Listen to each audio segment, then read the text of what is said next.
masuk ke pengalaman pelayanan, di dalam sepak bola tuh ada istilah rekan-rekan namanya total football, di mana satu tim itu menyerang dan bertahan secara bersama-sama. Nah, sama seperti pengalaman pelayanan saya yang diberi judul total service. Jadi saat itu saya terjatuh masuk jam 12 malam, ada nasabah hubungi kontak center di Halo BCA. Nasabahnya langsung marah-marah. Setelah verifikasi, ternyata ini nasabah nggak bisa transaksi kartu kreditnya di luar negeri. Setelah kita bantu cek ini datanya dari data sebut saja Pak Bambang ya, nasabah ini, lalu ternyata kartu kreditnya diblokir oleh tim fraud karena kan ada transaksi yang mencurigakan dan tidak biasa, yaitu transaksi di negara Spanyol. Jadi seumpama nih Pak Bambang itu biasa transaksi di sini transaksi, tiba-tiba kok ada transaksi besar di negara Spanyol. Lalu untuk kartu kreditnya diblokir oleh tim fraud BCA, dan setelah saya bantu konfirmasi ternyata itu benar Pak Bambang sendiri yang melakukan transaksinya di negara Spanyol. Lalu saya informasikan bahwa proses untuk laporan pembukaan blokirnya 1 hari kerja. Nasabah marah-marah. Setelah saya gali info nih, ternyata nasabah marah-marah ada promo yang akan berakhir dalam 1 jam.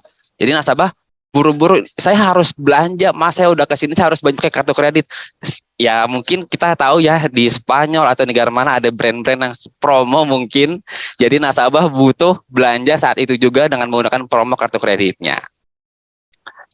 Oke, dari case itu saya mempunyai beberapa kreativitas. Yang pertama center back. Center back ini adalah posisi sepak bola pemain bertahan, di mana ia harus mampu mengendalikan pergerakan pemain lawan.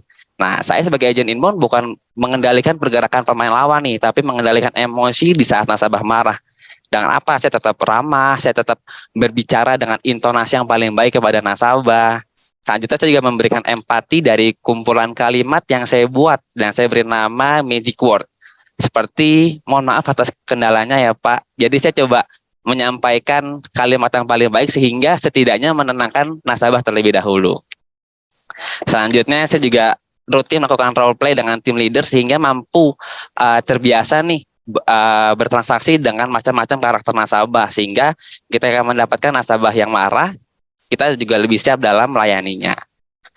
Lalu saya juga bernegosiasi dengan Pak Bambang dengan nasabah karena saya perlu konfirmasi terlebih dahulu kepada tim fraud BCA. Untuk kreativitas yang kedua ada ini posisi pemain dalam sepak bola, pemain tengah. Dia harus mampu mengatur tempo permainan, harus berkoordinasi dengan baik antara lini depan maupun dengan lini belakang. Yang saya lakukan adalah saya eskalasi dulu kepada tim leader saya, karena ini case-nya sifatnya urgent, maka tim leader saya menyarankan untuk langsung konfirmasi kepada tim fraud BCA, dikarenakan tim fraud BCA juga beroperasi selama 24 jam. Nah, ternyata berdasarkan dari tim fraud itu, tim fraud BCA sudah berusaha untuk menghubungi nasabah terlebih dahulu, namun nasabah tidak dapat bisa tidak diangkat telepon ataupun juga tidak terhubung. Jadi mau nggak mau solusi yang dilakukan oleh tim fraud BCA adalah melakukan pemblokiran terlebih dahulu, karena ini resiko sifatnya finansial, jadi diblokir terlebih dahulu. Saya langsung menginformasikan kepada tim fraud BCA bahwa ini benar Pak Bambang yang bertransaksi, benar nasabah sendiri yang melakukan, sehingga tim fraud pun bisa untuk memproses buka blokir dan memproses laporan yang saya buat.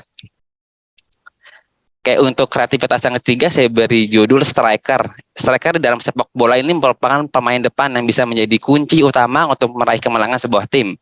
Sama seperti saya juga harus bisa memastikan laporan yang saya buat itu sudah diproses dengan baik oleh tim terkait. Setelah diproses tidak sampai di situ, saya juga hubungi nasabah terkait hasil laporannya bahwa laporan sudah berhasil diproses. Awalnya nasabah kecewa karena 1 hari kerja, nanti nggak dapat promo dong kalau misalkan dia mau belanja saat itu juga. Tapi nasabah menjadi senang dan bahagia karena laporan diproses dengan waktu 30 menit saja. Dari yang saya lakukan itu, nasabah memberikan pujian kepada saya, dan saya juga edukasi juga terkait dengan penggunaan aplikasi Halo BCA. Jadi jika nasabah ingin menghubungi Halo BCA bisa menggunakan telepon. Selain itu juga Twitter, kita punya aplikasi yang saat itu bisa menyakup ke semuanya. Jadi nasabah bisa lebih mudah untuk menghubungi Halo BCA.